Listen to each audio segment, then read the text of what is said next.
All right. Hey, everybody. I'm here with Tyson, who is a good friend of mine, as well as a longstanding client, the director of marketing and innovation over at E&G Real Estate in Tempe, Arizona. Tyson, thanks for jumping on with me today. Appreciate it. Yeah, of course, Josh. Thanks for having me. Yeah, absolutely. So I first wanted to ask you about because E&G does a ton of stuff. And so if you could give a little insight as to what all of those things are, as well as what your role is, and what you've been doing there you've been there how long now? 10, 5 years? 10 10 years? years, 10 Yeah. years, 10 years. Yeah. So E&G Real Estate, we call ourselves a full service residential real estate brokerage. And so what we're really doing is everything from buying and selling properties to managing properties to leasing out properties and kind of everything in between.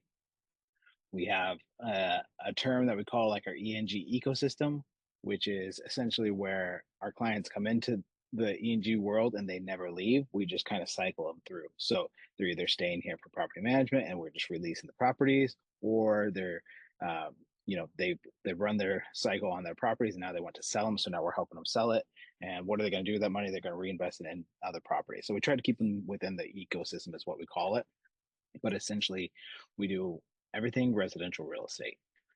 So I started 10 years ago as a leasing agent, uh, and kind of worked my way through all of the leasing and sales side of the business. So, um, former director of sales, director of leasing, leasing agent, all of those things involved. And so now I have this built in kind of institutional knowledge of how E&G wants to work. It does work. But I decided to remove myself from operations. And so uh, I'm now in the director of marketing and innovation role. And so in that role, we're really just trying to move our systems and our processes from, Appfolio, which is a common property management system, and Google Sheets to something a little bit more reliable and flexible than Google Sheets. And so as we're nearing almost 1,000 properties under management, it's something that needs to happen. So that's my role now, is kind of helping people get to that get to that end zone. Awesome, man. Thank you for that intro. I'm going to show the people why that's been so important and that's been so crucial for E&G as you've kind of moved into that role. We're going to start. This was probably one of the first things that our teams built together. And so we were talking about it earlier, and we we haven't even thought about this in a long time because we've been working on something else that we'll show you guys too. Um, but this is essentially an investment listing property system that pulls from the MLS, pushes to the MLS save searches, and then kind of gives you a breakdown of all of the stats that an investor would want. So if it follows a particular set of specs here, it'll list it out and kind of give you the stats there. Tyson, do you want to go kind of into detail on what this is? Yeah. So essentially, when we have an investor, we want to be able to quickly analyze whether properties fall relatively in the zone of what they're looking for. And so this was important because it's able to we can save the searches in in our MLS. We can go in there and save it one time, and then we can come in here. We can pull it on a daily basis, or however often we want to, and we pull the listings based off of that saved search in MLS. And then we can kind of narrow down. This uses the back end of Zillow's API in order to pull the the rent Zestimate off of line. And so we know that that's not by any means 100% accurate, but it gets us kind of in the ballpark. And so um, being able to pull data from a company that's already doing it uh, and spending a lot of money on it, we're able to take that data and kind of aggregate it here and determine, hey, these 10 properties might work, these 14 properties might work, and then we can kind of drill down more into those properties. So it's worked out really well. We've been able to send out uh, kind of tailored suggestions to owners based because of this system. Yeah, absolutely. And I'm curious, you said earlier you're talking about the ecosystem. Is there a reason that you guys have for that, right? Is there a reason that you guys operate like that? Obviously, there's a lot of trust that's built if you're starting with one agent and kind of just continuing to go through the circle of life in real estate with that same team over and over again. But is there some success that you found that you would recommend to other agents there, like philosophically? Yeah, so and we'll talk about this too when we go to the next tool that we built, but essentially your goal as a property manager is to take care of people's assets, right? And so part of taking care of their asset is helping them get them and helping them just get rid of them. And so if we're not doing both sides of that, then we're really not doing a full service for our clients. And it allows us to control the situation, make sure that we are giving advice that kind of runs the full gamut. There's a lot of realtors and real estate agents out there that will only do buying and selling and won't touch the property management world. And I just if you have the ability to do both, you're doing a disservice by not doing both for your clients, especially. So Yeah, absolutely. And I think this is great too, having these custom tools that are pulling from, and like you said, that you never want to recreate the wheel, which I think is something that you're really good at in terms of like finding the right automations for the right stuff. Because you guys are using Lead Simple, you guys are pulling from the MLS. You we'll see in the next one too. Like you're taking a lot of notes from how Google Sheets working and just the parts that we really want to do. We almost basically recreated Google Sheets in this next one. right, yeah. And so what do you think? Do you think the having these custom tools that the people in your ecosystem aren't seeing anywhere else, do you think there's a lot of value there? And why do you think that is? In a tool like this one in particular, they're going to get to a property that fits their criteria faster. And when you're dealing with investment properties, and if they're a good deal, they're going to get picked up really quickly. And so anything that you can do to have it ping you or alert you that, hey, this is a deal that fits your criteria faster, you're going to successfully close more deals that way. You're going to get more properties that fit your ideal criteria rather than trying to go outside of it a little bit here or there. And so, uh, yeah, using something like this, being on top of uh, the listings allows us to kind of act quicker and be able to get people what they're looking for and not just guessing. Totally. That's awesome, man. Let's move on to the term sheet a little bit. So, can you give the backstory about before we get into this, what you guys were doing manually when this was happening, Yeah, and why it kind of needed to be automated to, I don't know how much it's increasing your efficiency at this point, but yeah, what was the manual process yes. there? So this kind of stems from the same concept of keeping them in an ecosystem, making sure we're taking care of the assets, making sure that we're really looking at the full scale of things. So there's a vast majority of property managers that will have a house become vacant and say, "Great, we'll put a new tenant in," and they don't touch the house at all. They put maybe new carpet, touch up paint, whatever it is. You've seen all those reels and uh, videos about uh, landlords painting over light switches or whatever it is, and that's typically what you see. We wanted to we want to make sure that we're giving the owners the best information in order to determine what they should do with their property. So we created this turn sheet. And so what this turn sheet does is it says, here are the things that are need to be done on the property. Here are the things that could be done. Here is the rent that you could get if you do those things. Oh, and if you even want to spend more money, you could get a better return on your investment if you do this block of things. And so we were manually going through not only adding each line item originally, but we were also adding the price for each line item. And so Mhm. the first iterations back in the day would be literally your um, essentially quoting all these line items for items that they may or may not use or may or may not decide to do. So number one step was automating, making sure that we have all of those preset pricings in there.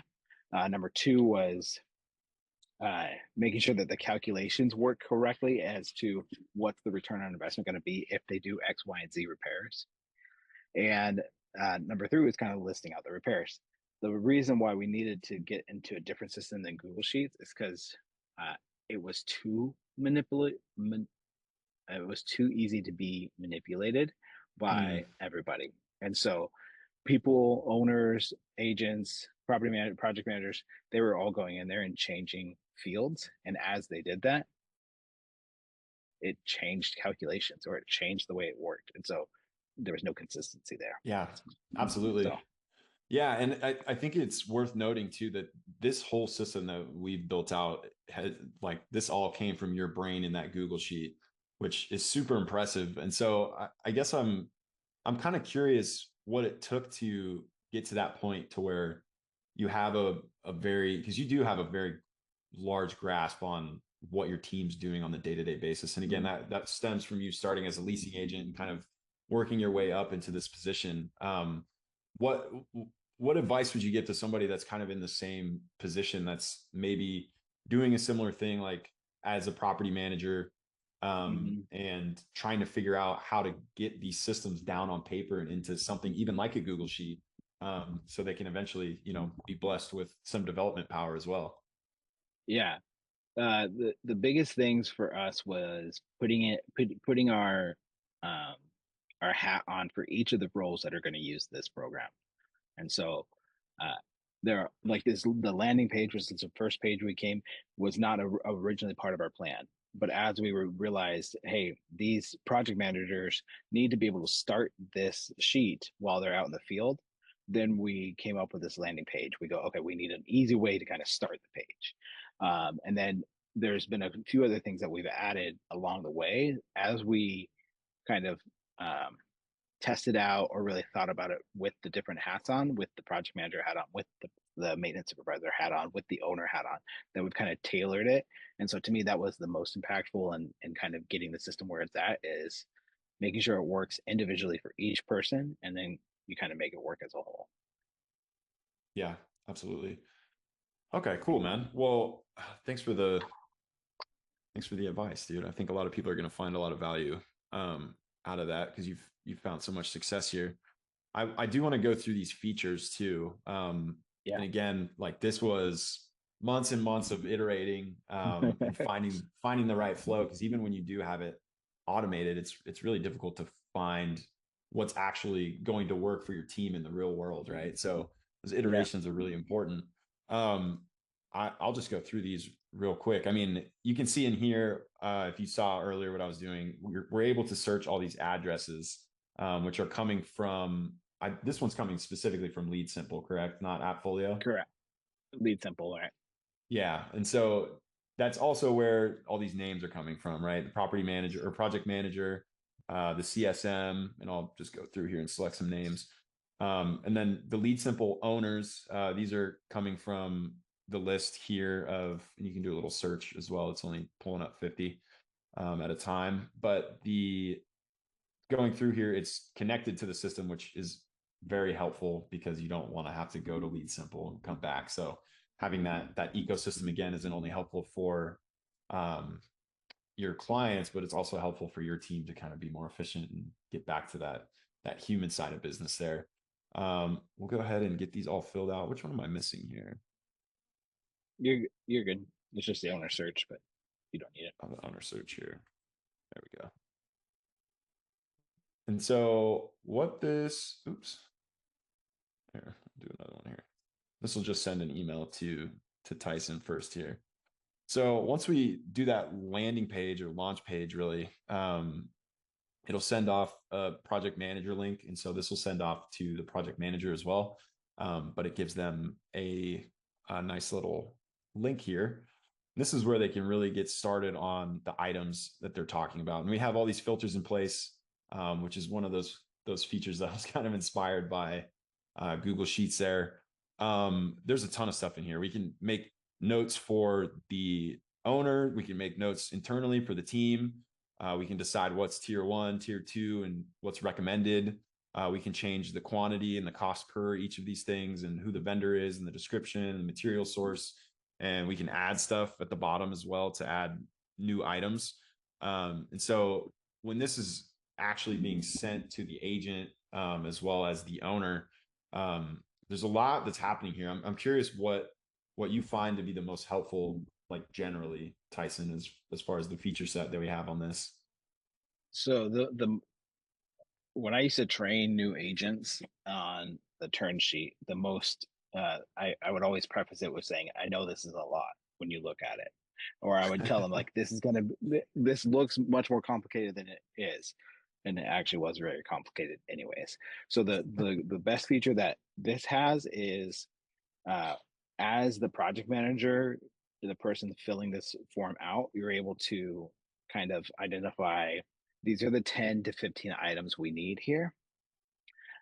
And on top of that, you can also like the numbers are already in there, so you're not fishing for the numbers any already around or anything like that. Mm. And then when it goes to your maintenance supervisor to review it, or when it goes to the owner to review it, they're only seeing those 15 items rather than having to scroll through all 200 items, or maybe you deleted rows and then that messes with the template. It just makes it really straightforward. Yeah, the project manager still gets to see everything, but they get to determine kind of what their manager and what the owner gets to see. And it just makes it much cleaner and much more straightforward for the owner. Yeah, absolutely. And I know on one of the latest iterations we did of this, there's also an email sent to the owner after they're finished, sorting through everything and deciding what they're going to Yeah. recommend. That short email with just like the list of E&G recommended stuff that they can just click right in the email to approve. Oh, It probably saves tons of time for your team. so yeah, it does. And there's a big group of owners, probably 70% of owners, that won't really go in and dig into this detail. They want to know my house coming vacant, how much do I have to spend? What am I going to make on it? And so being able to automate those emails and change those email verbiage to kind of list that out makes it super easy for the owners because they can just see in one email, great, and they push a button and it fills out the auto reply to say, hey, approved, let's do tier two, or let's do what everything you recommended, and sends them a link to the owner portal so they can pay their invoice or put their deposit down, all that jazz. So um, again, streamlining it for the owners, giving them the option to go in here and look at it, but making it easy if they don't want to do it. That was another big win. Yeah, absolutely. And that's all part of the E&G ecosystem now, which Mhm. having this kind of tech as proprietary to your team and it's something that they can't see anywhere Yeah, else, I feel as if that's a testament to how hard you've worked on all this stuff, and kind of put all this together and seen exactly what needs to go into it. And so I think the fruits of your labor are gonna be very yeah, sweet, my friend. So yeah, and I know the next piece of it is the analysis page, which is under yeah. construction right now. Can you kind of go into detail of what that's going to look like and why that's important to kind of have for your team as a property manager? Yeah, so that's the way, because we want to improve properties better, but we don't want to do it at the unless it's going to benefit the owner, right? Right. We're not doing anything just so we make more money. We're doing it because hey, it truly improves the property and owner. It's going to make you money over the long term. And Yeah. so filling out the cost is great, right? So now you can see how much it's going to cost to make it look like this or make it look like that. But that doesn't tell you anything unless you combine it with rent or estimated rent or estimated costs for annual expenses. And so the rental analysis does that. So that way it says, hey, uh, in order to make it rent ready, you're going to have to put 5 grand into it. You're going to make $2,000 a month. If you do some upgrades, it's going to cost you 10 grand, but you're going to make $2,500 a month. And that rental analysis allows us to see you're going to get your return on investment in a year and a half, or you're going to get your return on investment in 2 years. And then we do one step more and we say if we do even more upgrades, it's going to cost you 20 grand, but your rent's going to be 3 grand a month. And now you're going to get your return on investment in 3 years, but your property values are going to be up by, 20% because of the upgrades you made. And Yeah. so that analysis really kind of ties it all together and shows the owner why it's a good investment and to do these repairs, or in some cases, why it's not a good investment. Yeah. Absolutely. Cool, man. Well, I mean, before we kind of end this here, is there anything you have that you want to kind of close out with as far as like what you guys are up to.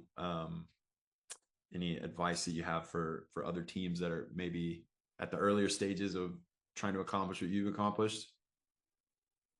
Uh, don't settle for um, it's just the way we do things, right? Because that's kind of we never changed the turn tracker for 8 years because it's just the way we did it. Uh, and being able to know that there is a better way, or in some cases that there's not a better way, but going out there and trying to figure out, uh, is this the right way to do this, or is just this the way we've always done it? And so that was the um, big thing for me as we started with Bar was what are these things that we're accepting as okay, but I know there's a better way to do it. And so um, that's what I would say. If you think there's a better way to do it, ask Josh, and he'll tell you yes or no. I'll try my best to find the right answer there.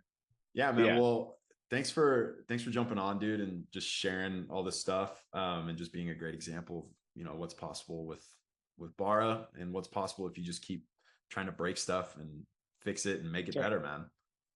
That's right. Really appreciate your time. Of course. Thanks, Josh.